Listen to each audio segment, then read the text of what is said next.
State lawmakers will get the full picture of Governor Wes Moore's budget plan this week. But it comes as questions continue to arise about where the multi-billion-dollar deficit came from in the first place. Fox 45's Mackenzie Frost joins us live from the newsroom to break down who's saying what about the budget crisis. Mackenzie?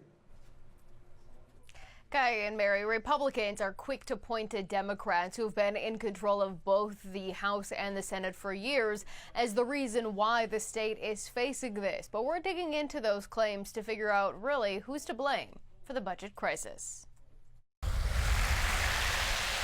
The budget dilemma continues, and Republicans are quick to point the finger at Democrats. This is a self-inflicted wound. We are very much aware of what was going on. Our budget deficit is a self-inflicted wound, and our high cost of living is a self-inflicted wound.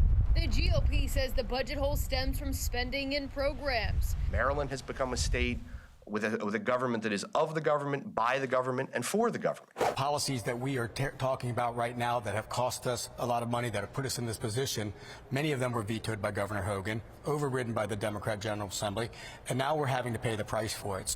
There are several things former Governor Larry Hogan vetoed while in office that were later overturned. For example, he vetoed the Family and Medical Leave Insurance Program, also known as the Time to Care Act of 2022. Democrats, while holding a supermajority in both chambers, overturned that veto in April of the same year. Hogan's veto of the plan to expand abortion access in the state was also overturned. He then withheld $3.5 million in funding for training. Governor Wes Moore released that money as one of his first acts after taking over office. And then one of the big topics of discussions in Annapolis. We can easily talk about the blueprint. The multi-billion-dollar, decade-long education spending plan is likely to be tweaked this year during session. And while the funding is there for the plan this current budget year, the out years are what's driving bipartisan concern.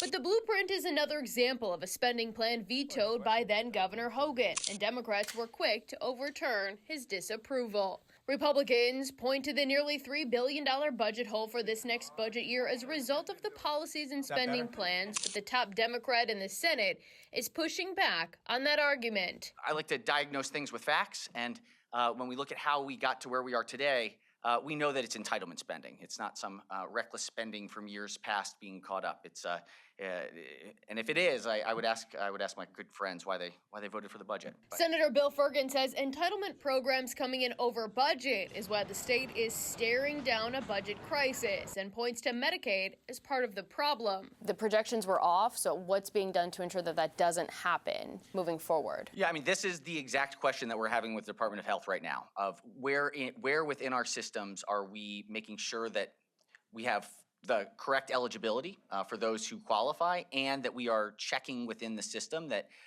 every dollar is being used in the most appropriate fashion. A lot of the entitlement programs, though, don't leave a lot for discretion. That explanation not well received by those on the other side. We're going to be told by Democratic leaders, well, that's because of Medicaid, people are just getting sicker. Do you honestly think that people get sicker in Towson than what they do in Norfolk? Some of the critics, though, say that, Maryland isn't any different. People aren't getting any sicker here than they are in other states. So is it really the cost of the care, or is it the policies that have allowed people to take advantage of these services and programs?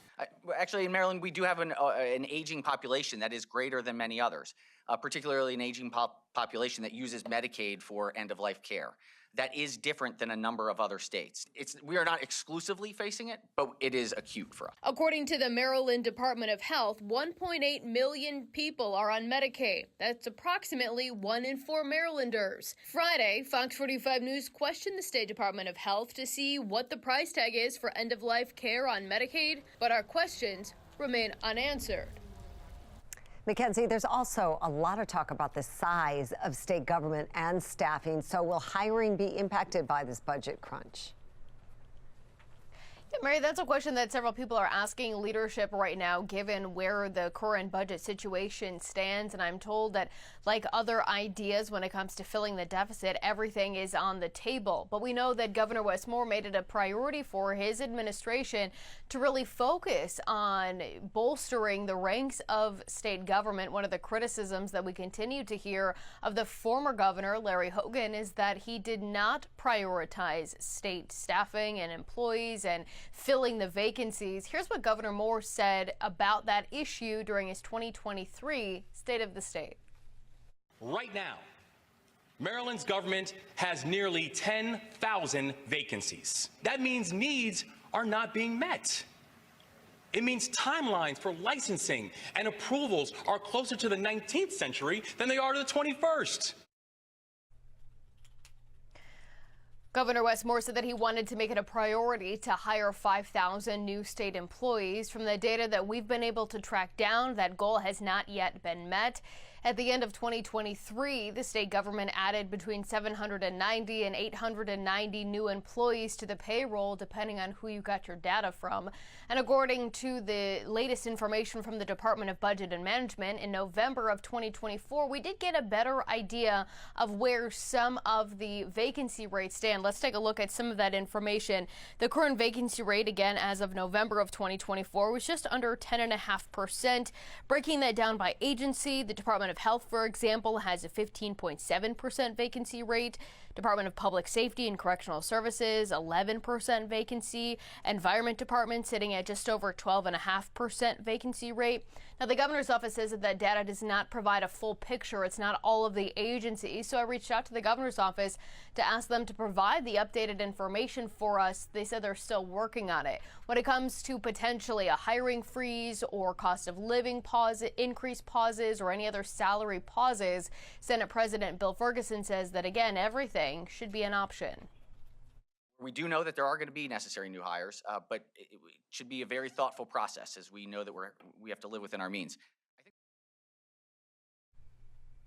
So the governor is required by law to introduce a balanced budget. We'll get the full scope and picture of that when he makes his budget presentation on Wednesday. We already know he's proposing to cut $2 billion in spending, leaving the additional $1 billion left as the big question mark to fill the nearly $3 billion budget deficit.